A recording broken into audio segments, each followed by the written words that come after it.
From Fairview to Fairbanks to failure in the Builder Hall, welcome and welcome back, fellow fans of Clash of Clans from around the world.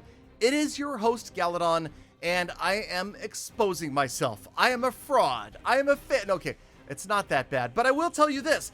This is the most painful experience that I've seen in so long.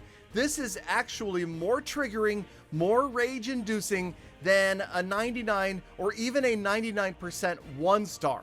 Okay, that is failing on stage 1 of the Builder Hall at 97%, knowing that just one building away, you had reinforcement troops and a brand new fresh hero waiting to help you wipe out the second stage of your opponent's Builder Hall. This, my friends, has been a terribly humbling and humiliating experience. So if you enjoy watching Galadon get humbled and humiliated, please do consider subscribing to the channel, turning on notifications so you can see more content like this. No, but in all honesty, I'm hoping that we all get better from watching these attacks. Now, we won't go into that much of the specific strategy, but let me just tell you the main message to take away from today's attacks, today's failures, is that spam does not work over here. Don't try it. You will find yourself eternally frustrated.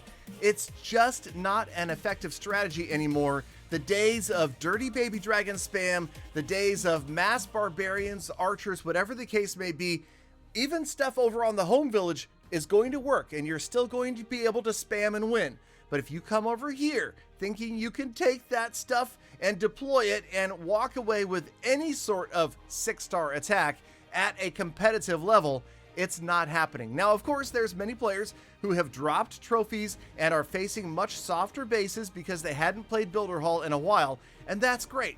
But me, yeah, we're pushing up above 6,000 and stuff like that. I mean, the baby dragon pain to watch that and know that you just gave up a lot of trophies because you easily could have grabbed at least, say, 130, 40, 50, 60% on the next side. And that right there, we had 3 troops remaining. I might have 6-starred that base. Instead, we 2-starred it and left about 20 extra trophies on the battlefield. Here we swapped over to P.E.K.K.A.s, and yes, I'll admit once again, that's a lot of spam. Okay, I did not consider trying to keep the P.E.K.K.A.s spread out. That would be the primary fail right here. All of the P.E.K.K.A.s bunched together. That does not bode well for a P.E.K.K.A. attack. You want to keep them spread out. Notice the cannon carts. That cannon cart on the right needs a tank right now. It is feeling awfully lonely and is soon to be annihilated by the long-range archer tower. Those little differences make a huge difference in the outcome of your raids here on the Builder Hall side. Just going after, say, an air expo with ground units is not going to get you the advantage that you need. Here, once again, it looks like we might be able to clutch the attack out. And unfortunately, this has been the story of my Builder Hall lately, and that is the time fail. I just can't seem to have enough time to get through it, even when, look at this, I mean, this is clutch. What amazing strategy from Galadon. He sets up the cannon cart to go face off against the archer tower, and it wins.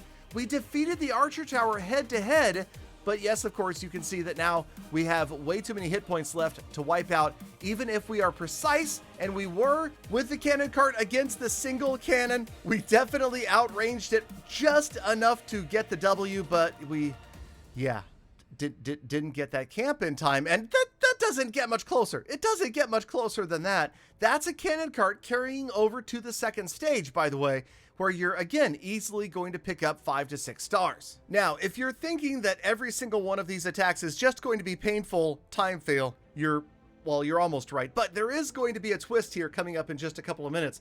So hold on for that, because yes, it happens on defense as well. And also, can you see what's happening here? Just take a look at the screen and tell me if you see the mistake I made. Remember that buildings in the Builder Hall emit light, right? This is like the night mode of Clash of Clans. So where there is a building, there is a glow coming from said area on the screen. Do you understand what I'm saying yet? Look below where the replay timer is. Look at the very bottom corner of the screen and that distinct glow coming from just off camera. It may be that I did not pay attention to that at the beginning of this attack. Also, you'll also just think about this as I go back and watch this replay. There was no need for me to have the cannon cart going for so long without the battle machine moving in on the right-hand side. The only reason you would delay deployment of another troop is if the first troop is wiping something out that would otherwise damage it. There was nothing that was threatening the battle machine that the cannon cart was taking care of. So that was just a complete waste.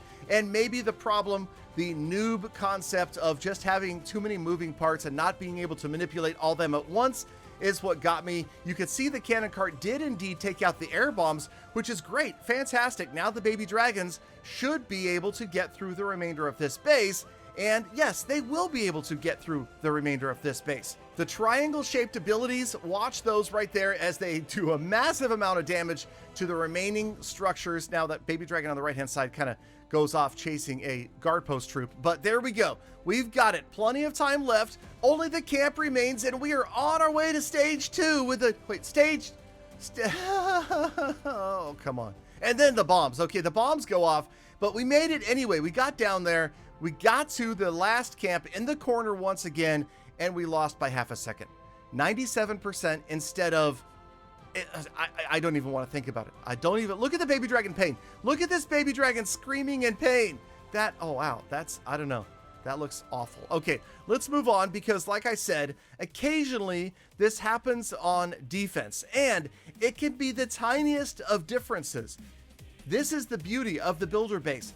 Bombs, traps, and mines are often the difference between a win and a loss over here. You know, back in the home village, oftentimes we wait a couple of town halls before we fully upgrade those things. Over here, get them done. That is my piece of advice to you. Because right here, we've got bats with no remaining air targeting defenses. Doesn't look good for old Galadon's base, but right here, after the cannon goes down, air bomb takes out about half of the remaining bats.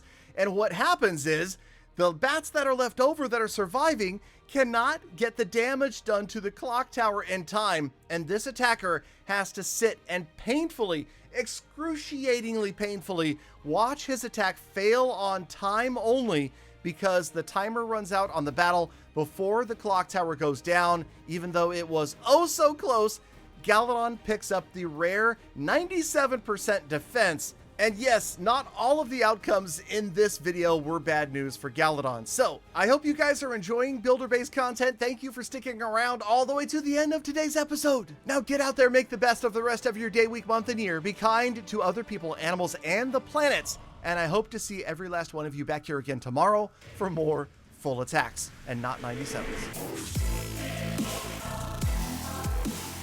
Galadon! Galadon! Galadon! Galadon! Galadon! I don't know what to say except Galadon! Galadon!